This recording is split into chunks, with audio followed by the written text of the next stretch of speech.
আজকের গল্প ভালোবাসার ছায়ায় পূর্ণিমার নীরব বিশ্বাস। পূর্ণিমার বয়স 28 বছর।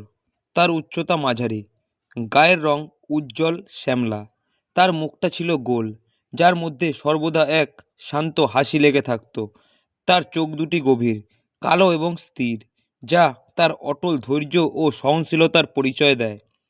পূর্ণিমার চুল কোমর ছাড়িয়ে যেত, যা সে সবসময় পেছনে খুব পরিপাটি করে একটি লম্বা বেণীতে বেঁধে রাখত। পূর্ণিমা ছিল একটি শিক্ষক পরিবারের মেয়ে।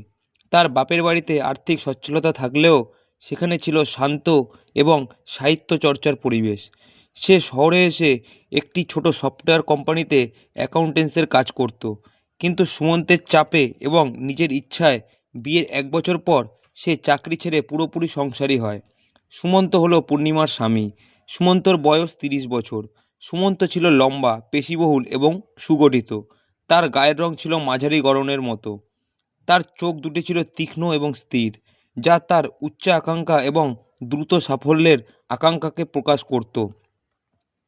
সুমন্তের একটি বড় দুর্বলতা ছিল, সে সহজে রেগে যেত এবং চাপ বাড়লে কর্কশ ও কঠিন কথা বলতো। সুমন্তর পরিবার ছিল মাঝারি ব্যবসায়ী শ্রেণী। তার বাবা ছোটবেলাতেই মারা যান। সুমন্ত তার বিধবা মায়ের একমাত্র সন্তান, তাই তার ওপর আর্থিক সাফল্যের চাপ ছিল প্রচণ্ড। সে এখন শহরের একটি ইলেকট্রনিক্স সরঞ্জাম সরবরাহের ছোট ব্যবসা চালায়। পূর্ণিমা ও সুমন্তর সম্পর্কে শুরু হয়েছিল 5 বছর আগে। এক বন্ধুর জন্মদিনের অনুষ্ঠানে গিয়ে তাদের দেখা হয়েছিল। সুমন্তের স্পষ্টবাদিতা এবং কাজপাগল স্বভাব প্রথম দিকে পূর্ণিমাকে খুব আকর্ষণ করেছিল। সুমন্তও পূর্ণিমার শান্ত, ধৈর্যশীল এবং গোছানো স্বভাব দেখে মুগ্ধ হয়েছিল। তাদের প্রেম ছিল ব্যস্ততা আর আবেগের মিশ্রণ। সুমন্ত কাজের ফাঁকে সামান্য সময় বের করে পূর্ণিমার সঙ্গে দেখা করত। 2 বছর প্রেমের পর তাদের বিয়ে হয়। বিয়েটি ছিল সামাজিকভাবে সাধারণ কিন্তু আন্তরিক। পূর্ণিমা সুমন্তর একমাত্র ভরসা হয়ে এই সংসারে আসে। সুমন্তর মা তাদের বিয়েতে পূর্ণিমাকে বলেছিলেন, আমার ছেলে খুব পরিশ্রমী, তুমি ওকে সবসময় আগলে রাখবে। পূর্ণিমা সেই কথাটি নিজের জীবনের মূল মন্ত্র করে নিয়েছিল। তারা যে ফ্ল্যাটটিতে থাকতো সেই ফ্ল্যাটটি ছিল শহরের একটি নতুন অ্যাপার্টমেন্ট বিল্ডিংয়ের 2য় তলায়। ফ্ল্যাটটি ছোট হলেও আধুনিক ছিল। মেঝেতে ছিল হালকা ধূসর রঙের মার্বেল। সেখানে একটি গাঢ় নীল রঙের এল শেপের সোফা সেট ছিল, যা পূর্ণিমা নিজে পছন্দ করে কিনেছিল। সোফার ঠিক ওপরের দেওয়ালে সুমন্ত পূর্ণিমার একটি বড় পালিশ করা কাঠের ফ্রেমে বাঁধানো তাদের বিয়ের ছবি একটি ছোট পেরেকের মধ্যে আটকানো ছিল। তাদের রান্নাঘরটি ছিল খোলা ধরনের, যেখানে কালো গ্রানাইটের প্ল্যাটফর্ম ছিল। সিঙ্কের পাশে সর্বদা একটি হালকা গোলাপি রঙের নরম তোয়ালে রাখা থাকত, যা পূর্ণিমা বাসন মোছার জন্য ব্যবহার করত। তাদের শোবার ঘরে একটি পুরনো আমলের ভারী মেহগনি কাঠের ড্রেসিং টেবিল ছিল, যেটি সুমন্তর মায়ের দেওয়া। পূর্ণিমা সেই টেবিলগুলি খুব যত্ন করে পরিষ্কার রাখত, কারণ এটি তার শ্বশুরবাড়ির স্মৃতির প্রতীক। তাদের বসার ঘরের টেবিলে সবসময় একটি লম্বা কাচের ফুলদানি থাকত, যেখানে পূর্ণিমা প্রতিদিন সকালে ডালিম গাছের পাতা ও ছোট সাদা ফুল সাজিয়ে রাখত। সময়টা ছিল জ্যৈষ্ঠ মাসের মাঝামাঝি। বাইরে গরমকাল, আবহাওয়া খুবই উষ্ণ এবং আর্দ্র। দিনের বেলায় তাপমাত্রা থাকে মাত্র 37 ডিগ্রি সেলসিয়াস। তখন ছিল সন্ধ্যার ঠিক পরের সময়। ঘড়িতে বাজে তখন সন্ধ্যা 7টা 30 মিনিট। বাইরের দিনের আলো প্রায় শেষ হয়ে অন্ধকার নেমেছে, কিন্তু আকাশ তখনও গভীর নীল। এই সময়টা ছিল সুমন্তর বাড়ি ফেরার সময়। গরমের কারণে চারপাশের বাতাস স্তব্ধ ও ভারী। পূর্ণিমা তখন রান্নাঘরে গরম আদা চা তৈরি করছিল। চায়ের গন্ধটি রান্নাঘরের বাতাসকে একটু স্নিগ্ধ করেছিল। সুমন্তর গাড়ি রাখার আওয়াজ হতেই পূর্ণিমা বুঝতে পারল সে ফিরেছে। পূর্ণিমা স্বামীর জন্য সবসময় আদা চা তৈরি করত, কারণ সুমন্ত মনে করত এটি তার কাজের চাপ কমায়। এই দিনটি ছিল সুমন্তর জন্য খুব খারাপ। তার ব্যবসায় একটি বড় আর্থিক লেনদেন ভেস্তে গিয়েছিল। এই ক্ষতি তাকে মানসিকভাবে চরমভাবে বিপর্যস্ত করে তুলেছিল। পূর্ণিমা আস্তে আস্তে করে গরম চা নিয়ে বসার ঘরে এলো। সে বসার ঘরে এসে দাঁড়ালো। সুমন্ত নীল সোফাটায় হেলান দিয়ে বসে আছে। তার হাতে ধরা অফিসের ফাইলটি কিছুটা দুমড়ানো। তার চোখে ছিল ক্লান্তি এবং রাগের তীব্র মিশ্রণ। পূর্ণিমা আলতো করে সাদা চীনামাটির কাপে চা সুমন্তর সামনে রাখল। কাপের চা থেকে ধীরে ধীরে ধোঁয়া উঠছিল।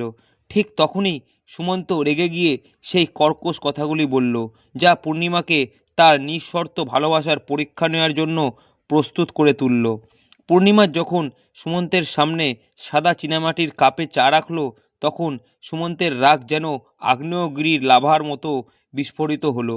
তার চোখে থাকা ক্লান্তি এবং রাগের তীব্র মিশ্রণ আরও গাঢ় হলো। এত দেরি হলো কেন? সুমন্ত রুক্ষ গলায় চিৎকার করে বলল, আমার মাথা ধরে আছে, আর তুমি এতক্ষণে চা দিচ্ছ? একটা কাজের কথা একবার বললেও মনে থাকে না? এই কড়া কথাগুলো যেন তপ্ত লোহার মতো পূর্ণিমার বুকে বিঁধল। পূর্ণিমা তখনও নীল সোফা থেকে সামান্য দূরে দাঁড়িয়েছিল। তার হাত থেকে যদি কাপটি পড়ে যেত, তবে সে নিশ্চিতভাবেই মার্বেলের মেঝেতে ভেঙে চুরমার হয়ে যেত। পূর্ণিমা দ্রুত নিজেকে সামলে নিল। সে দেখল সুমন্তর হাতে ধরা দুমড়ানো অফিসের ফাইল। সুমন্তর ব্যবসায় সেদিন প্রায় 2 লক্ষ টাকার একটি ডিল হাতছাড়া হয়ে গিয়েছিল। এই বড় ক্ষতি আর আত্মবিশ্বাসকে চূর্ণ করে দিয়েছিল। সুমন্তের মাথায় একটাই চিন্তা ঘুরছিল, আমি একজন ব্যর্থ স্বামী, আমি পূর্ণিমাকে সুখ দিতে পারছি না। তার সেই অসহায়তা ও ব্যর্থতার রাগই বেরিয়ে এলো পূর্ণিমার ওপর। সুমন্তর রাগের পর পূর্ণিমা আর সেখানে এক মুহূর্ত দাঁড়ালো না। সে কোনো উত্তর না দিয়ে দ্রুত পায়ে রান্নাঘরের দিকে ফিরে গেল। সুমন্তের কথা শুনে তার চোখের কোণে তখন জল জমে এসেছে। রান্নাঘরে এসে সে নিজেকে একটি নিরাপদ কোণে খুঁজে পেল।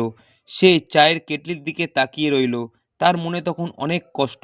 সে মনে মনে ভাবছিল, আমার ভুল কী ছিল? আমি তো শুধু ওর জন্য গরম চা বানাচ্ছিলাম। 5 বছরের সম্পর্কেও কেন আমার প্রতি এত রুক্ষ? দিনের পর দিন ও কেবল অফিসের আর ব্যবসার চাপ দেখেছে, আমার ছোট্ট আবেগ বা কষ্টটুকু দেখতে পাচ্ছে না কেন? রান্নাঘরের অন্ধকার কোণটা পূর্ণিমাকে কিছুটা শান্তি দিল। সে সেই হালকা গোলাপি রঙের নরম তোয়ালেটা হাতে নিয়ে আলতো করে চোখ মুছল। তার মনে হলো এই সংসারে তার শ্রমের মূল্য আছে, কিন্তু তার মনের আবেগের কোনো দাম নেই। পূর্ণিমা যখন তার কষ্টের সর্বোচ্চ সীমায় পৌঁছেছিল, তখনই তার ভেতরের ভালোবাসা জেগে উঠল। সে দ্রুত তার মনকে অন্যদিকে চালিত করল। পূর্ণিমা মনে মনে ভাবল, ও আমাকে খারাপ কথা বলেছে, কিন্তু ও তো খারাপ মানুষ নয়। আজ সকালে যখন আমি ঘুম থেকে উঠেছিলাম, তখনও আমার কপালে আলতো করে চুমু দিয়ে গিয়েছিল। এই সামান্য স্মৃতিটা যেন তার মনে শান্তি ও উষ্ণতা এনে দিল। সে চিন্তা করল, সুমন্তর রাগ ওর আসল চরিত্র নয়, ওর ওপর এখন ভয়ঙ্কর চাপ চলছে।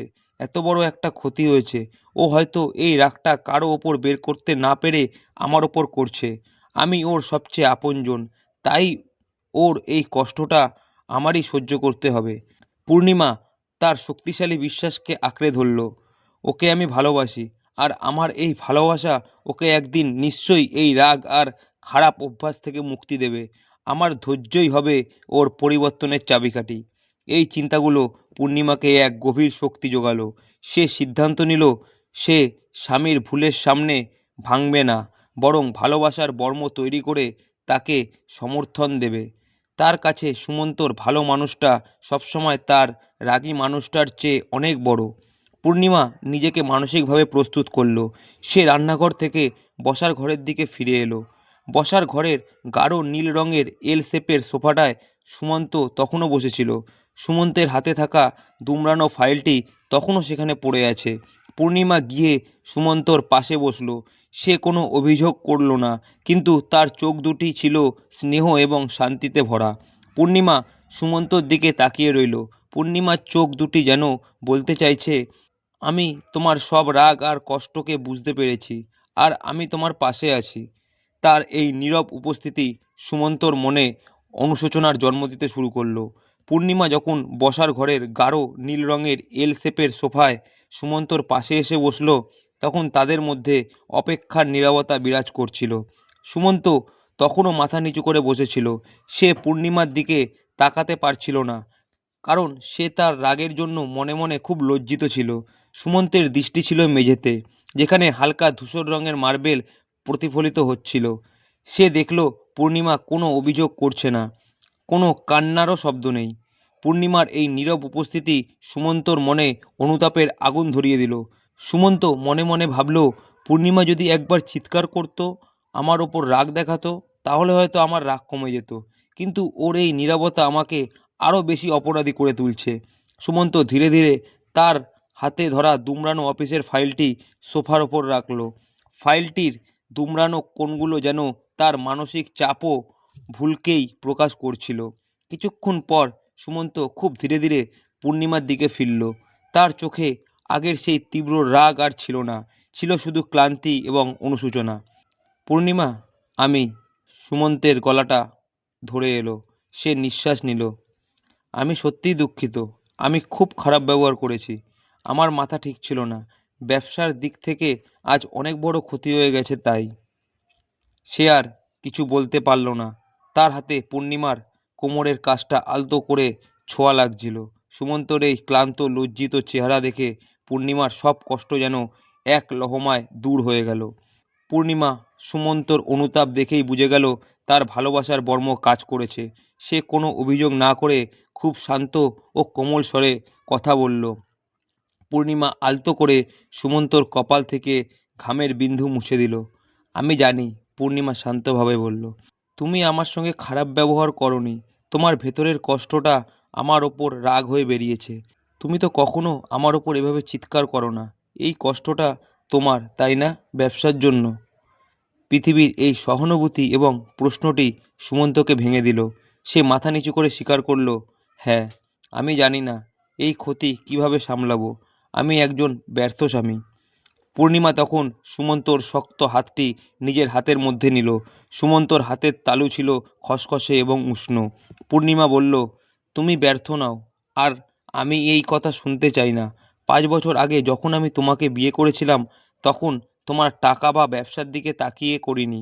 আমি তোমার দিকে তাকিয়েছিলাম, তোমার ভালো মানুষটার দিকে তাকিয়েছিলাম।